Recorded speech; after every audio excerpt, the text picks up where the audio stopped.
느헤미야는 예루살렘에 도착한 후 그는 침묵을 하며 하나님의 음성을 듣는 시간을 가졌습니다.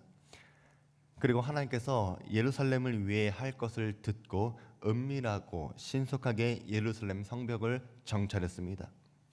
탈 것을 타고 가다가 더 이상 타고 갈 수 없자 이제 내려서 걸어갈 수 있는 데까지 깊숙이 들어가 현장을 살폈습니다.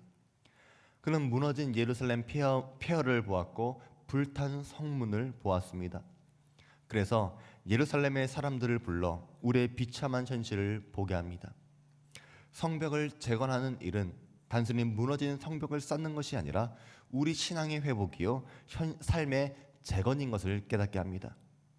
느헤미야는 다시 수치를 당하지 말자라고 외치자 사람들은 일어나 건축하자라고 외치며 모두 힘을 합치기로 했습니다.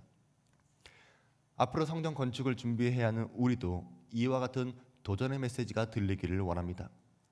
주안교회 성전 건축의 일은 우리의 일입니다. 우리의 신앙과 삶을 재건하는 일이며 교회와 가정이 세워지게 되는 일입니다. 우리는 더 이상 수치의 삶을 살 수 없습니다. 이 일은 선한 일이 될 것입니다. 이것을 지켜보는 이스라엘의 대적자들은 업신여기고 비웃습니다. 저들의 약점을 공략합니다.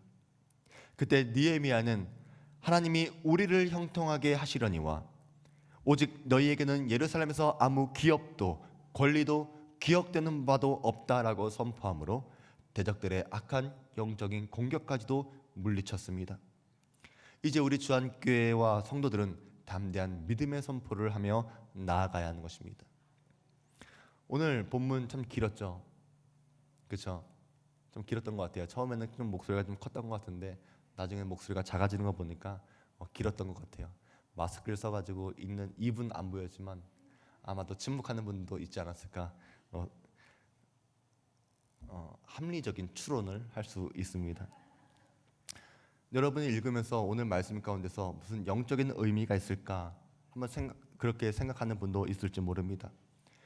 긴 본문을 서서 읽는다는 것이 참 번거로울 수도 있고 또 발음하기도 힘든 히브리식 이름을 발음하는 것도 어려웠을 것입니다. 하지만 성경은 결코 한 구절도 의미 없는 구절이 없습니다.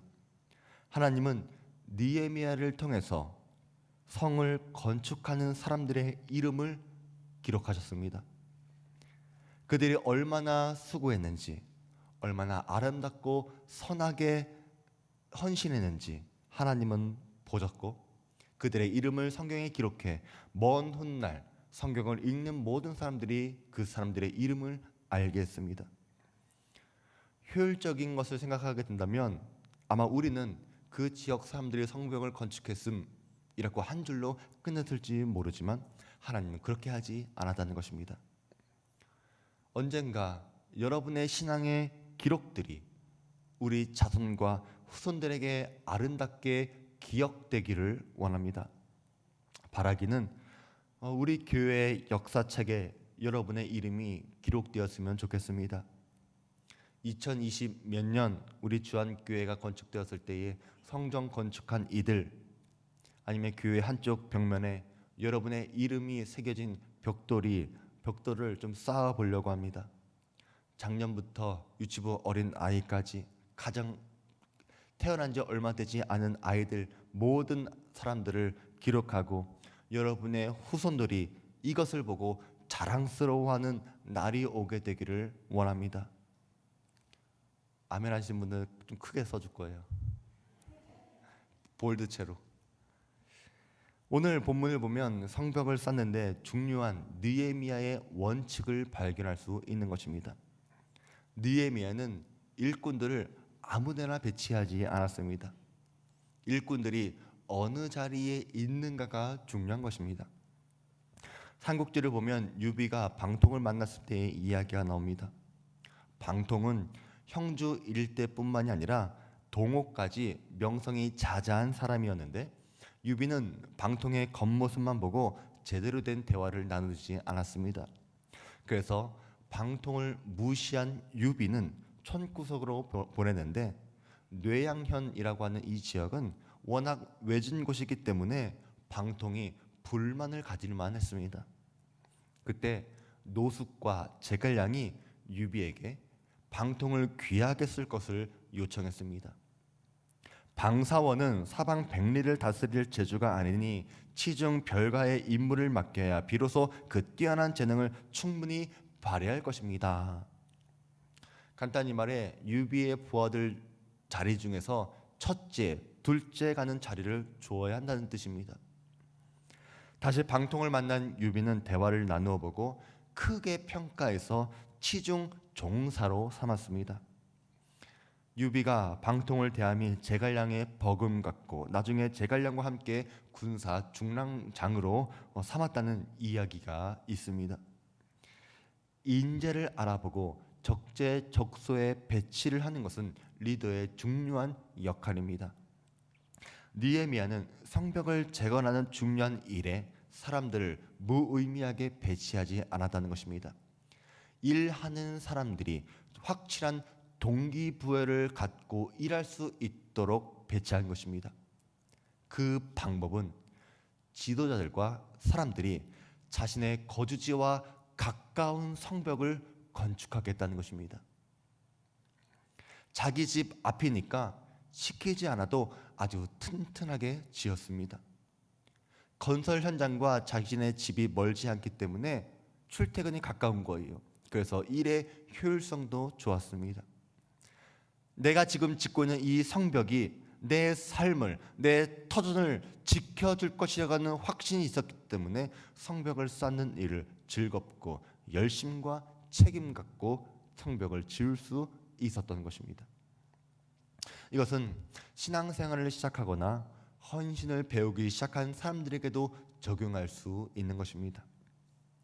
성도들은 하나님과 교회를 위해 자신이 할 수 있는 일, 자신이 필요한 일부터 시작해야 합니다. 우리가 예루살렘 성 전체에 도면을 주면서 이것을 건축해라 라고 하면 불가능해 보입니다. 그러나 자기 집 앞 성벽을 지어라 라고 한다면 우리는 할 수 있는 것입니다. 예수님도 지상 명령을 말씀하실 때에 오직 성령이 너에게 임하시면 너희가 권능을 받고 예루살렘과 온 유대와 사마리아 땅 끝까지 이르러 내 증인이 되리라 말씀하셨습니다. 예수님은 처음부터 우리에게 땅 끝까지 가라라고 말씀하지 않았습니다. 예루살렘부터 시작하는 것입니다.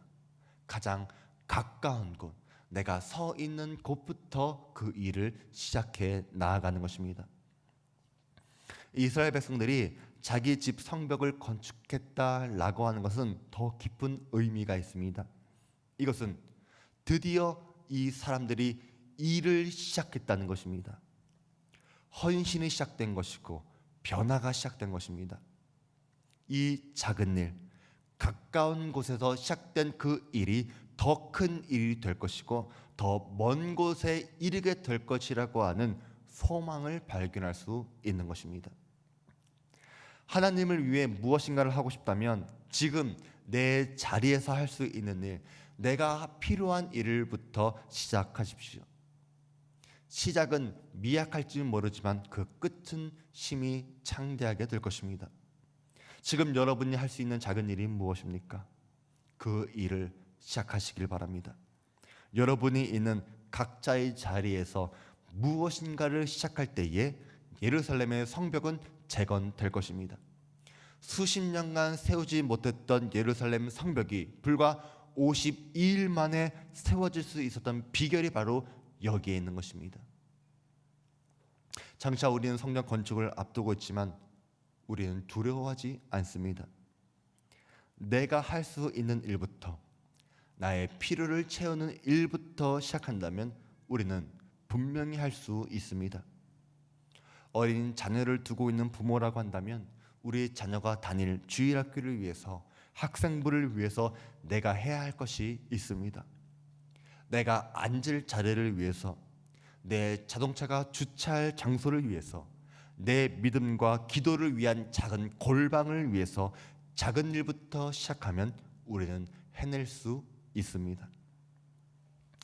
또 오늘 자주 등장하는 단어 속에 느헤미야의 배치 원리를 발견할 수 있습니다.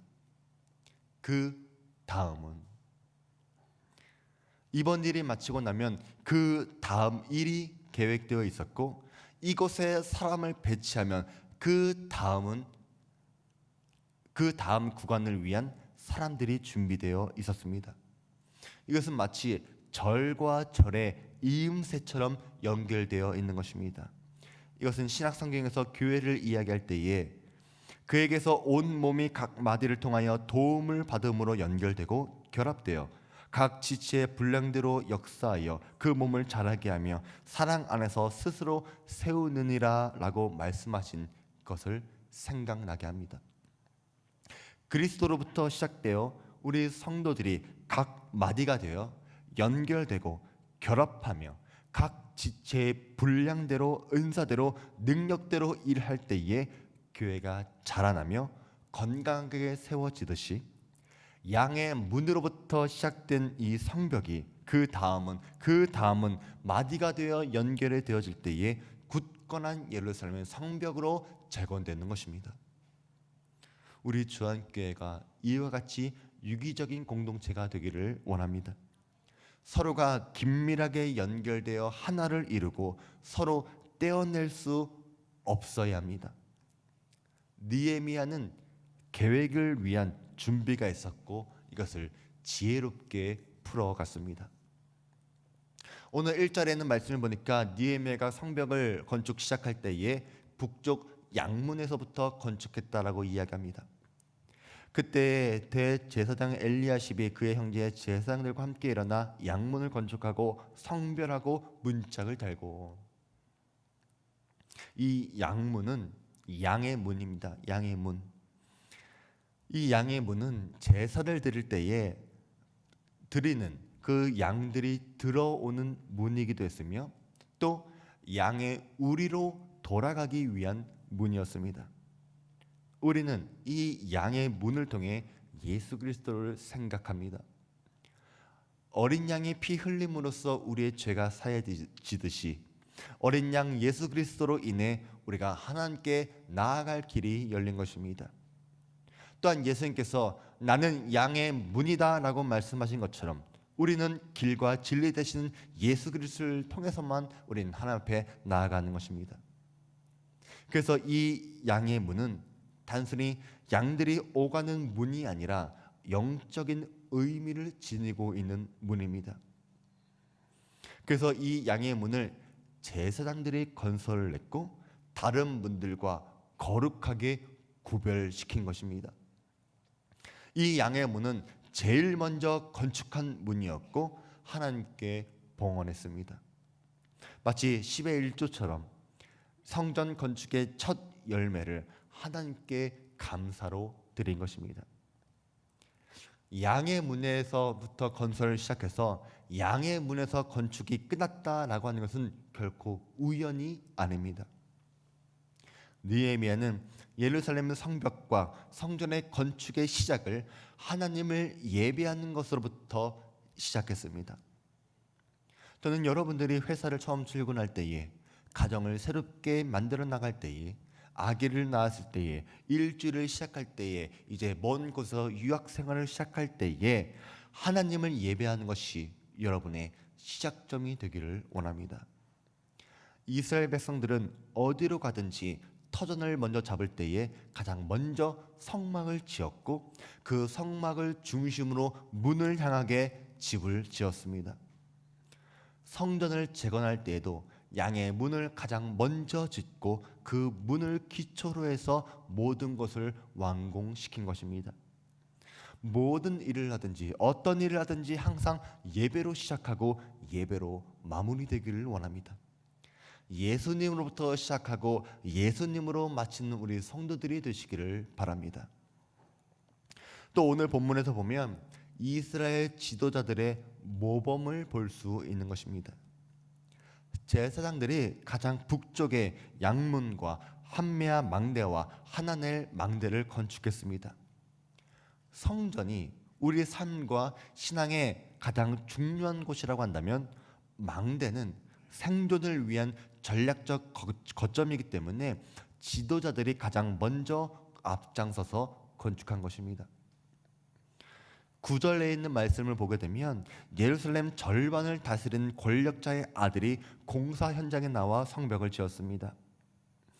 그 다음은 예루살렘 지방의 절반을 다스리는 후르의 아들 르바야가 중수하였고, 르바야는 그의 아버지가 엄청 힘이 있는 권력자였습니다. 그럼에도 이 사람은 병력 기피를 하지 않았습니다. 특권을 누릴 수 있는 사람이 특권을 포기하며 헌신할 때에 하나님은 그를 주목하고 있는 것입니다. 12절에서는 나머지 절반을 다스리는 살룸과 그 딸이 등장합니다. 그 다음은 예루살렘 지방 절반을 다스리는 할루에스의 아들 살룸과 그의 딸들이 중수하였고, 살룸에게는 딸들만 있었습니다. 살룸은 얼마든지 공사에서 빠질 수 있는 위치였습니다. 그의 일꾼만 보내도 됩니다. 그에게 힘쓰는 아들이 없다고 한다면 딸들은 굳이 나오지 않아도 됩니다. 그러나 살룸은 핑계대지 않았습니다. 자신과 그 딸들을 데리고 나와 성벽을 지은 것입니다. 우리는 아들이 없다면 아들이 없다는 핑계를 대고 빠지려고 할 때에 살룸은 가진 자로서 지도자의 의무를 다한 것입니다. 노블레스 오블리주의 그 본을 보인 것입니다. 반면에 같은 귀족이었음에도 불구하고 실망시킨 지도자도 있었습니다. 5절에 드고아의 귀족이었습니다. 그 다음은 드고아의 사람들이 중수하였으나 그 귀족들은 그들의 주인들의 공사를 분담하지 아니하였으며, 여기서 주인들이라고 하는 것은 공사 현장의 현장 감독들을 이야기합니다. 드고아의 귀족들은 자기가 성벽 공사를 하기에는 너무 고귀하다 생각했는지, 아니면 성벽을 재건하는 것이 힘들고 어렵고 하찮은 일이라 생각했는지 요령을 부리고 빠졌다는 것입니다. 그런데 그거를 느헤미야가 보았다는 거예요. 그리고 기록했습니다. 2500년 동안 르바야와 살룸의 가문은 후손들과 성경을 읽는 모든 사람들에게 본이 되는 명문 가정이 되었지만 드고아의 귀족은 비웃음을 사게 되는 것입니다. 성경에 이름이 기록되었다라고 하는 것은 하나님이 지켜보고 계신다, 하나님이 그 이름을 기억하신다라는 의미입니다.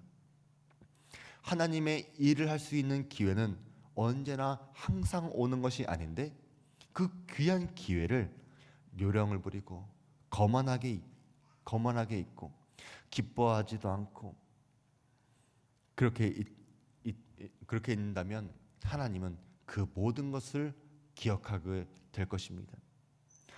사랑하는 우리 모든 주안교회 성도 여러분들은 요령 부리지 않고 거만하지 않고 기뻐하며 본을 보이고 겸손과 헌신의 주안교회 성도들이 되시기를 주의 이름으로 부탁을 드립니다. 이렇게 드고아의 귀족들이 뺀질뺀질하게 일을 하지 않았지만 대신 그곳의 평민들은 갑절로 힘을 내서 성벽을 건축했습니다. 27절, 그 다음은 드고아 사람들이 한복을 중수하여 내민 큰 망대와 라고 말합니다. 드고아 사람들은 자신들의 구역을 다 완공했을 뿐만이 아니라 오벨 성벽까지 중수했습니다. 드고아는 예루살렘에서 남쪽으로 16km 떨어진 고원지대였습니다. 매일 높은 고원지대를 오르락내리락하며 16km를 왕복하며 성벽을 쌓는 것은 결코 쉬운 일이 아닙니다. 그런데 이 평민들은 자기들이 맡은 구역뿐만이 아니라 다른 사람의 구역까지도 참여했다는 것입니다. 귀족들이 공사에 참여하지 않아서 구멍난 것을 자기가 더해서 그 구멍을 메운 것입니다. 우리가 요령을 부리고 자기 책임을 다하지 않으면 그 구멍은 반드시 누군가 채워야 합니다. 다른 형제가 그 짐을 지어야 하는 것입니다. 이때까지 여러분들이 개인적으로 책임을 회피하고 영적으로 게으름을 부렸다고 한다면 그것은 분명히 누군가에게 영적인 부담이 되었다는 것을 여러분 깨닫길 바랍니다. 나 하나쯤이야 라고 하는 생각은 버리고 자기에게 주어진 자리에서 도망치지 않고 맡겨진 일을 확실하게 감당할 수 있는 우리 성도들이 되기를 바랍니다. 또 오늘 본문에는 연약한 사람들도 성벽을 건축했다고 하는 것을 볼 수 있습니다. 13절에 있는 말씀을 보게 되면 골짜기 문은 한운과 산화 주민이 중수하여 문을 세우며 문짝을 달고 자물쇠와 빗장을 갖추고 또 분문까지 성벽 1000규빗을 중수하였고라고 말합니다. 산화 마을은 아주 작은 마을이었습니다. 이 작은 마을이 골짜기 문을 중수한 것입니다. 이 문은 다른 문들처럼 평지에 있지 않았습니다. 가파른 골짜기에 문을 건축한 것입니다. 그런데 이 사람들은 불평하지 않았습니다. 우리가 시골 동네라 힘 있는 사람들이 별로 없으니까 우리 출신이 보잘것없으니까 가장 험한 가장 힘든 골짜기를 맡으라고 했구나, 그렇게 불평하지 않았다는 것입니다. 이들은 자신의 구역을 성실하게 공사를 마무리했습니다. 자기가 가진 것이 적다고 힘들다고 불평하지 말아야 합니다. 하나님이 그것조차 다 보고 계십니다. 내가 가진 것이 1달란트라고 한다면 이것을 갖고 기쁘게 사용할 줄 알아야 합니다. 남들보다 험한 곳에 배치되어서도 이 험한 곳을 맡아서 쓰임받을 수 있다라고 기뻐할 때에 하나님이 여러분의 수고를 기뻐 받아주신 것입니다. 14절에 있는 말씀을 보면 레갑의 아들 말기야가 분문을 중수했습니다. 분문이라고 하는 것은 덩게이트예요. 덩게이트. 배설물이나 쓰레기를 갖다 버리는 문입니다. 우리 같으면 어떻게 하겠습니까? 기왕 공사를 하면 그래도 남들이 알아주는데 또 화려한 곳을 지으려고 하지 않겠습니까? 우리가 가문의 명예를 생각한다면 화장실 문을 짓는 것이 부끄러울 수 있습니다. 그러나 말기야는 더럽고 하찮게 보이는 문이라고 해도 적당히 짓지 않았습니다. 많은 사람들은 화려하고 주목받는 곳에 봉사하고 싶어하지 초라하고 아무도 알아주지 않는 곳에서 일하는 것은 싫어합니다. 하지만 이런 일을 할 수 있는 사람이 영성이 깊은 사람인 것입니다.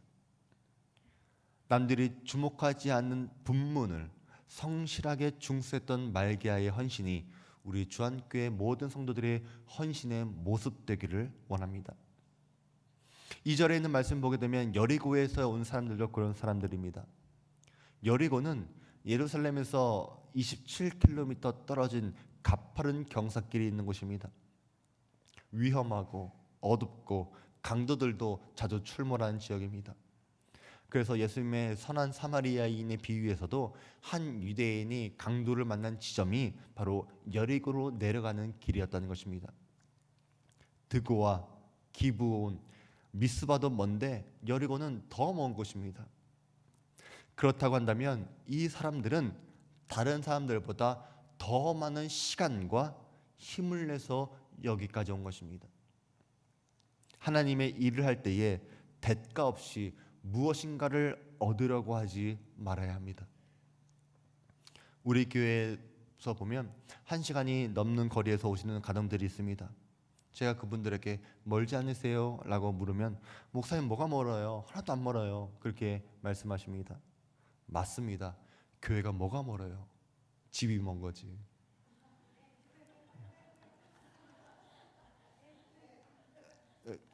텍사스에 있을 때 교회를 갔는데 저도 1시간 10분 거리의 교회를 다녔습니다. 거기에 교회가 있으니까 간 것입니다. 15만 마일리지 킬로미터를 하게 되면 한 22만 킬로미터 된 중고 밴을 타고 돌도 되지 않는 둘째를 데리고 매 주일을 다녔습니다. 그러면 어떤 마음이 드는지 아세요? 하나님, 얼마든지 먼 거리를 갈 수 있습니다. 먼 거리를 가는 만큼 은혜를 채워주세요. 그런 마음이 드는 것입니다. 동시에 하나님, 먼 곳에서 오는 성도들에게 보람이 있는 은혜와 감동이 되는 예배와 교회 되게 해주세요라고 기도하게 되는 것입니다. 여러분, 교회가 먼 게 아닙니다. 하나님과 나와의 거리가 먼 것입니다. 최선을 다해 버겁도록 희생하고 헌신한 사람들을 하나님은 주목하고 기억하고 있다는 사실을 꼭 기억하시기를 바랍니다. 30절에 있는 말씀 보세요. 그 다음은 셀레마의 아들 하나냐와 살랍의 여섯째 아들 한운이 한 부분을 중수하였고 라고 말합니다. 한운은 여섯 번째 아들입니다. 이스라엘은 장자 문화 중심이기 때문에 만약에 다른 형들이 낳았다고 한다면 한우는 기록하지 않았을 것입니다. 그런데 어떻게 된 일인지 모릅니다. 형들이 나오지 않습니다. 이것은 어떤 의미입니까? 한운이 이 가정의 영적인 장자라는 것입니다. 육체의 나이는 가장 어릴지 몰라도 하나님이 주목하는 것은 영적인 장자 한운을 주목하고 있습니다. 에서가 아닌 동생 야곱이 하나님의 언약에 포함되었던 것처럼 막내였던 다윗이 그가 이스라엘의 왕이 된 것처럼, 그래서 성경은 이새의 장자였던 엘리압의 가문이라고 이야기하지 않고 다윗의 가문, 다윗의 자손이라고 기록하고 있는 것은 이새의 영적인 장자는 엘리압이 아니라 다윗인 것입니다. 나이가 적다고 해서 쓰임받지 못하는 것이 아닙니다. 영적인 자세가 중요한 것입니다. 장자가 아니라고, 남자가 아니라고 영적인 장자가 되지 못하는 것도 아닙니다. 오늘 이곳에 계신 모든 여러분들이 영적인 장자의 축복을 받기를 바랍니다. 8절에 있는 말씀을 보면 그 다음은 금장색 하레의 아들 우시엘이 중수하였고 그 다음은 향품 장사 하나냐 등이 중수하되 그들이 예루살렘의 넓은 성벽까지 하였고 라고 말합니다. 향품은 왕족과 귀족들이 단장할 수 있는 액세서리에서 쓰임받을 수 있는 그런 향기로운 기름입니다. 금장색은 금과 보석들을 아름답게 세공해서 귀족들의 고급 장신구들을 만들어주는, 그러니까 엄청나게 손재주가 예민해야 하는 직종의 사람들입니다. 이 사람들은 육체 노동을 거의 해본 적이 없는 사람들입니다.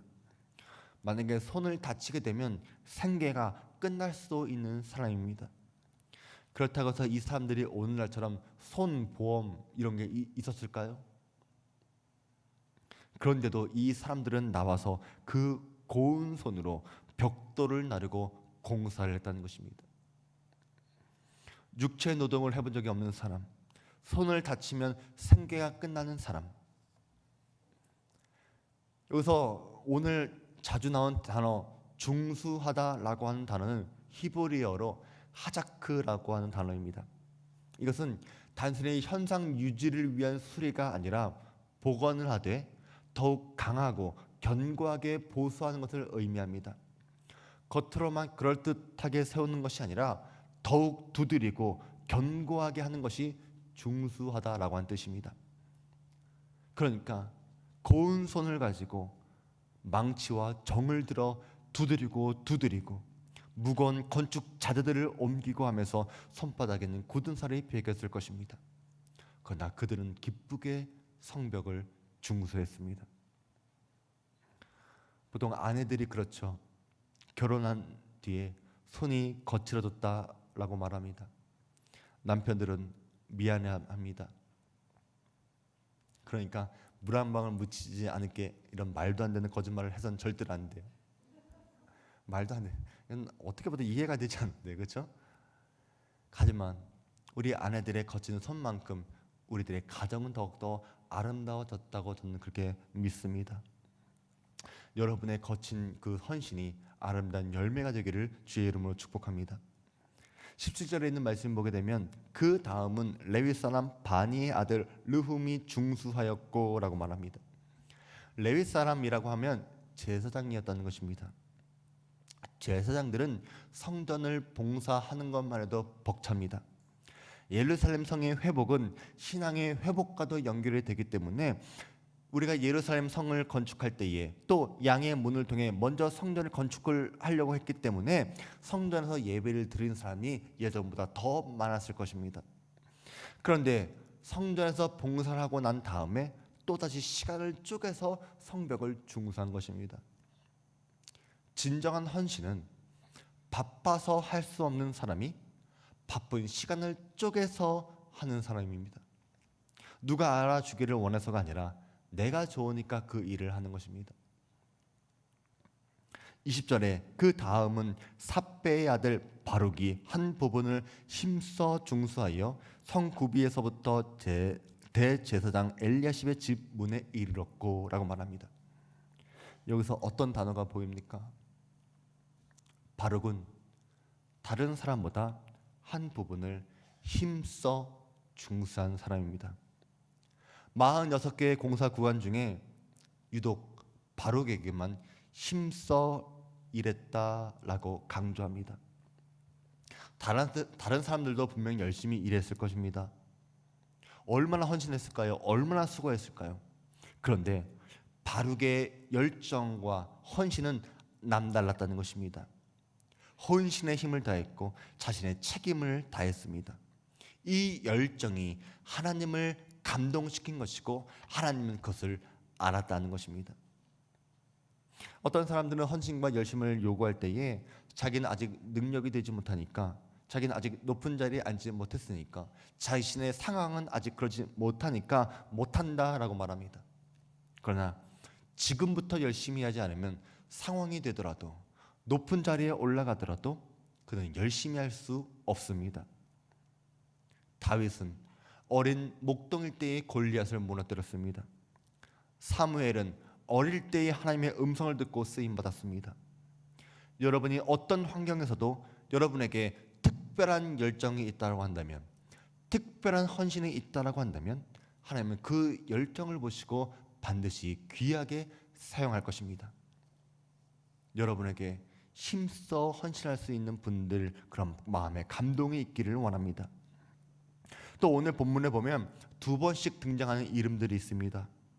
이것은 자기들이 맡은 공사를 다 끝내고 다른 사람의 구역에서 또 다시 일했다는 것입니다. 남들은 자신에게 맡겨진 거 하나만 하기도 버거운데 이 사람들은 자기가 할 거 다 하고 남들이 하는 것도 도와준 것입니다. 우리는 남들보다 일을 더 많이 하면 불공평하다라고 막 항의를 합니다. 불평하고 쌓이고 쌓이다 모든 것을 한 번에 다 포기하기도 합니다. 자신의 한계를 알지 못하기 때문에 모든 것을 다 당장 할 수 있을 것처럼 생각하지만 막상 그 일을 다 하다 보면 지칠 때가 오는 것이고 감당할 수 없을 때가 반드시 찾아옵니다. 그런데 이 사람들은 남들보다 한 구역씩 더 하면서도 다른 특별 대우 요구하지 않았습니다. 하나님의 일을 하다 보면 때로는 여러분들이 한 구역씩 더 일을 해야 할 때가 있습니다. 우리가 1부, 2부 우리 나눠서 예배 드리잖아요. 어떤 청년이 그래요. 1부, 2부 설교 달라요? 설교 달라요? 아니 똑같아. 그럼 똑같은 설교 2번 들어야 되는 거예요? 그렇게 물어보더라고요. 아니야, 넌 2부 예배만 오면 돼. 그렇게 이야기했는데 어쨌든 여러분이 한 가지씩, 한 부분씩 더 일을 해야 할 때가 있다는 것입니다. 그것은 하나님께서 여러분에게 주신 능력이 있기 때문입니다. 시간이 있고 물질이 있고 건강이 있고 사람이 있습니다. 그러므로 하나님께서 주신 것이 많은 사람에게 더 많은 것을 기대하지 않겠습니까? 그러니까 우리는 더 많은 일을 하는 것에 대해서 불평하는 것이 아니라 하나님의 일을 할 때 내가 더 쓰임받을 수 있는 것을 먼저 감사하시길 바랍니다. 나를 불러주신 것을 감사하시길 바랍니다. 나에게 주신 것을 감사하시기를 바랍니다.